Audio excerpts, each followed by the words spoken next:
Hi, welcome to Edward Box Guitar Tuition. So my classic album inspection today is a real kind of cult, classic, influential album by a band that many people believed would have been, should have been bigger. And it's King's X's Out of the Silent Planet. So it was released March 28th, 1988, so it's 35 years old today. I still remember when this album came out, King's X were given the front cover of Kerrang. This was unheard of at the time. Whether the record company paid for it, I don't know, but Kerrang were really into them, and obviously the album was great. They got the front cover. This was before the album came out. It was basically, look, this is the second coming. This is the new sound. You've not heard anything like this before. So my brother went out and got the album. I liked it. I didn't quite get it. I liked some, and I kind of listened to it a bit in that sort of first few weeks, and then left it. Then later on, sometime getting the back end of 1990, I was in the bar of the place where I rehearsed, and we were watching videos on Raw Power, and then King's X came on with Over My Head, I think. Or it could have been It's Love, I don't know. But I was kind of liking the sound more. And I was like, I'm going to, check those albums out. So when I went back home the next time to my mum and dad's where my brother's albums were, I taped out The Silent Planet again. I taped Gretchen Goes to Nebraska, the second album, which I hadn't listened to. And I just firmly started getting into them. I'm guessing shortly after that I got Faith, Hope and Love, which had just come out. So they released the first three albums in the space of like 2 years virtually, King's X, I believe. What's this album like? Well, basically Sam Taylor discovered the band. They were under a different name, the members. And then he worked with them over a long period, I think, honing the sound. I'm not sure how much he's involved with getting to do the vocal harmonies and things like that. But basically, the sound of King's X, where it differed massively from anything at the time, was the multi-tracked harmonies, which are more in the style of the Beatles or Beach Boys at times. But it's the heavy, down-tuned guitars that were proved really influential on bands like Alice in Chains and Pantera. So they have a lot of drop D tunings, very, very sort of heavy sound, but very clean. There's gain there, but it's really tight sound, and the bass has a lot of clank on it. If I was to describe Ty Tybor and Doug Pinnick's sort of synergy, it would be, imagine Tony Iommi and Geezer Butler, kind of a modern version of that. And then the drums of Jerry Gaskill are kind of straight. They're not got the swing of someone like Bill Ward. They kind of imagine the straight John Bonham on kind of straight mode, or even something basic like Phil Rudd with a lot of power. So he keeps it simple. And then Doug Pinnick, basically, he's African American, so he's compared to Hendrix a lot, but he's got that kind of lilt and that kind of almost spoken quality to his voice that Hendrix had, but he's got a lot more range, so he's more like a soul singer like James Brown or something like that. And that's a good sort of way to describe the sound. By the time the band hit, this album made number 144 in the US. I don't know why it didn't do better. I think we're in that period where bands were kind of expected to kind of come out of the box and just go totally, so much moving the camera, totally high up the charts. The previous generation of bands were given 3, 4, 5 albums to kind of find their thing. But I suspect they were on Megaforce, so although distributed by Atlantic, I suspect they maybe didn't get as much money pushed that way as they would have if they'd been on Atlantic. And it's that time, if you don't get picked up by MTV Video, it's not going to happen. And King's X's look and vibe was out of sync with hair metal. Alternative metal and alternative rock starting to take hold at this time. You've got the Chili Peppers with Mother Milk, Jane's Addiction with Nothing Shocking, to name two. But obviously the big band of 88's Guns N' Roses, and there's still like hair metal stuff like Winger, which went platinum in 88, Skid Row, and that's still going on into 89. It's not until 90 and Alice in Chains do Facelift, and that's the first grunge album in inverted commas to go gold, and probably louder than Life by Soundgarden. And of course, end of 91 is Nevermind and so on. So King's X are just slightly out of sync, but they're not a grunge band. They've got a heavy down-tuned sound, but the mix of their sound is kind of different to those bands, but influential on them. I think the other thing was maybe counted against the band is they didn't have much of an image, so they weren't obviously hair metal image, pretty boys, but at the same time they weren't kind of that cool nihilistic thing that grunge could be. I think the one reason for that is they were a lot older. So Doug Pinnick, by the time the album came out, was 37. Ty Tiber was 26, which might seem young, but typically people often had a hit album by 22, 23 then, and Jerry Gaskill was 30. So one of the reasons they play so well on the album is they've been around the block and really learned their craft. But that kind of worked against them in that, I think, in the image sense as well. Plus, they're a hard thing to categorise, and the music industry loves categories.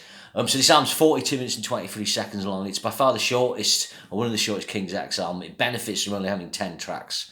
Later down the line, the next album had 12 tracks, then 13, and then they fell into that sort of pocket that some bands can do where, I've got to have 13, 14 tracks on because of the CD era. But this is in that changeover where stuff's still coming out on vinyl and produced, written and recorded for vinyl. So it opens with In the New Age.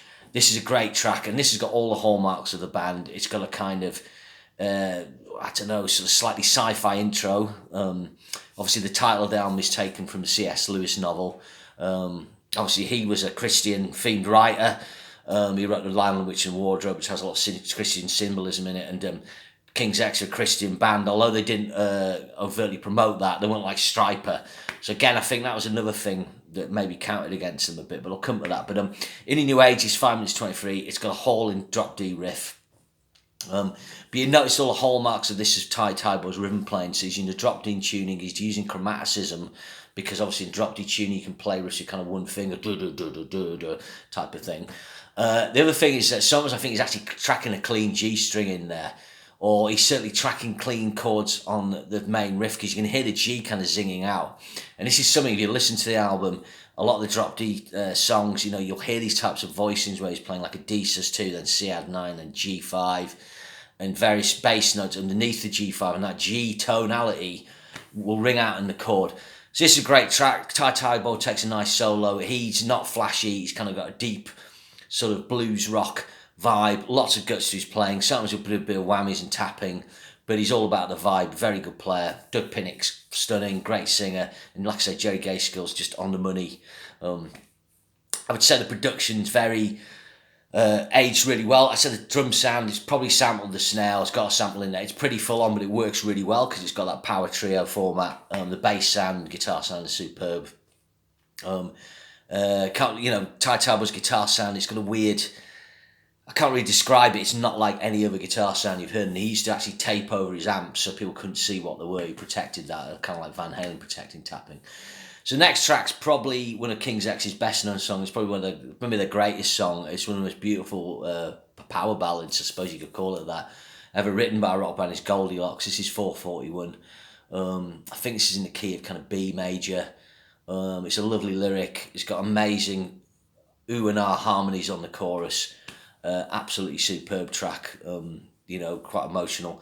Then you got Power of Love. So you've kind of got the religious theme coming in here. I'm guessing they're talking about their love for the big guy upstairs. But like I say, it's kind of hidden really.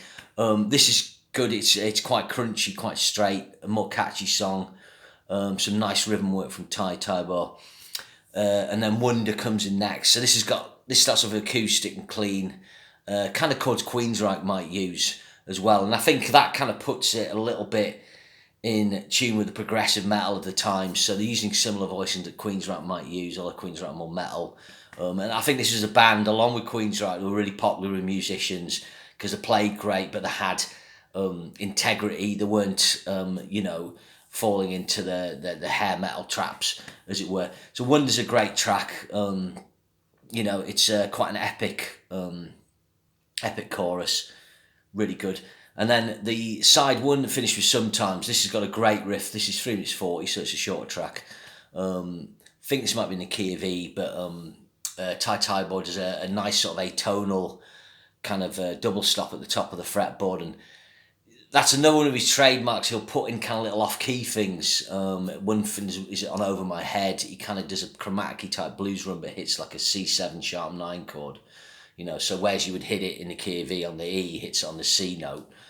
Things like that. And often he'll do chromatic minor 7s or minor 7 tonality within his riffage. So again, it makes him stand out. He's not like any other player.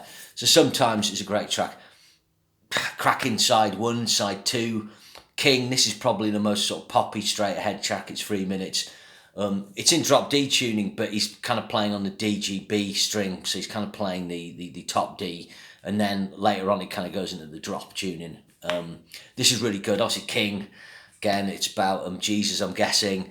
But you know, you didn't, when you heard it at the time, you didn't have to sort of read into that really. Like I say, they're not sort of ramming it down your throat or anything. This is a great track, really catchy, and it benefits from its short running time. Doug's bass on this has got a great clank, and you can, because it's a little more up tempo and a bit more sprightly, you know, the drum sound works really well as well, and it's really good. Then next track's one of the best ones, What Is This? So this has got a really powerful riff, and then it breaks down with a really hauling bass groove from Doug. I'm doing air bass there. And then it's got tied with some cool volume swelled effects underneath. And the chorus is epic. And again, it's that drop D tuning, and Ty's kind of playing D sus2, C add 9, B flat over G, F over G, G. You know, if you're playing drop D tuning, these are the voicings that are available, but I'll come to why it can be what I call a sonic trap. So that's a great track. When I was listening to the album today, I was kind of like, you know, what's Far, Far Away going to be like? So I was kind of like, it's maybe not as good as this track, but it's really good. It's got a Lydian tonality. I really like the verses on this. Great vocal from Doug. And then you got Shot of Love. Again, this is the more poppy track in the kind of upper D tuning. This is 3 minutes 15. Again, it's upbeat, and the album benefits from it because it's not as dark and heavy. And then the album finishes with Visions. This is like a kind of good slow groove. Might be in the key of E, this, not sure. And it's kind of doubles up in the middle with a cool kind of chromatic blues riff, and tied as a hauling solo. And that's the album. And listening to it today, I was like, you know, I had it on the good system cranking. The first thing that stood out was the production hasn't dated the way a lot of 80s records has. Yeah, it's got an enlarged snare, but it's a good enlarged snare. And like I say, because it's got the 3-piece power format, it works. The guitar's great, the riffage, the bass is great, the singing's great, the vocal harmonies are stupendous. And although some tracks are better than others, it's pretty fucking spot on. I was kind of obsessed with King's X for, you know, from when I got into them properly at the end of 1990 into, I think, Ear Candy. I bought the Ear Candy album, and then I didn't go off them, but I just went into other things, and I've never totally gone back to them. But listening today, you know, it reminded me why they were such a good band. And if you were serious about music and guitar and stuff, they had the credibility that a musician likes, where you've got the class playing and singing and all those elements. Like I was mentioning before with Queen's Right and Late Dream Theater and stuff. So why didn't they get bigger? Well, I think there's the aforementioned timing thing. They were a little too early. They needed to come out, they needed to do this album later. But I think the other problem is they arrived fully formed. This is probably their best album. For a band like another alt-rock band like a Jane's Addiction or Alice in Chains, it was their second album that kind of hit them big. Chili Peppers, you know, all are a different animal. I think they did four albums. Their fourth album was Mother's Milk, and then it was Blood Sugar.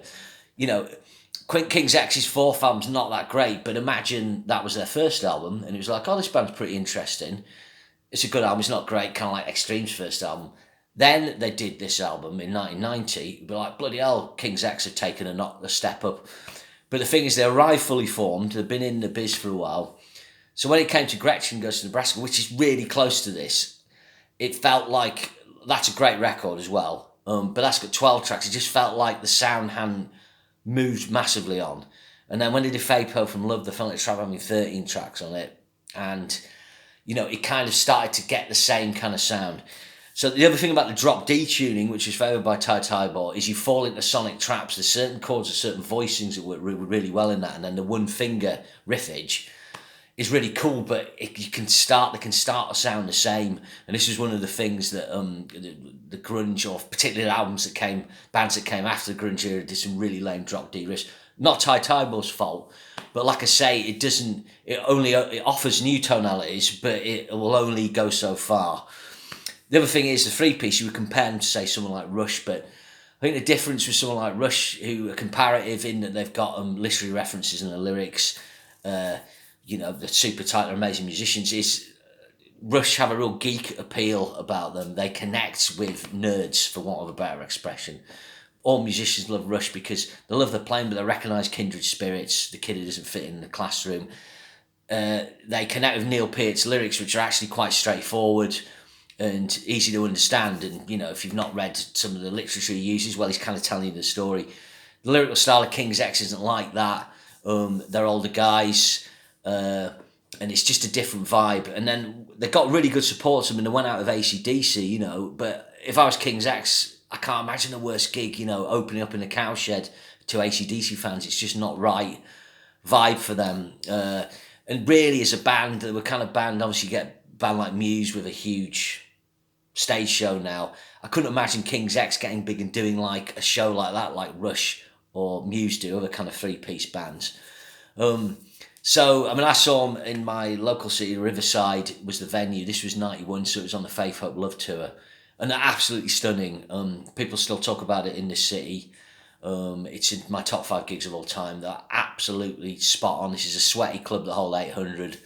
They were so tight. It was like listening to a record. It was amazingly inspirational. But, you know, if you put them, like I say, in a bigger venue, it would just lose something to me. But I don't know. It's hard to sort of ascertain with bands why they don't get big. But King's X, as a mate of mine said recently, you know, King's X, they've got to make a lot of albums. They still are. They've got fans all over the world that can tour and so on.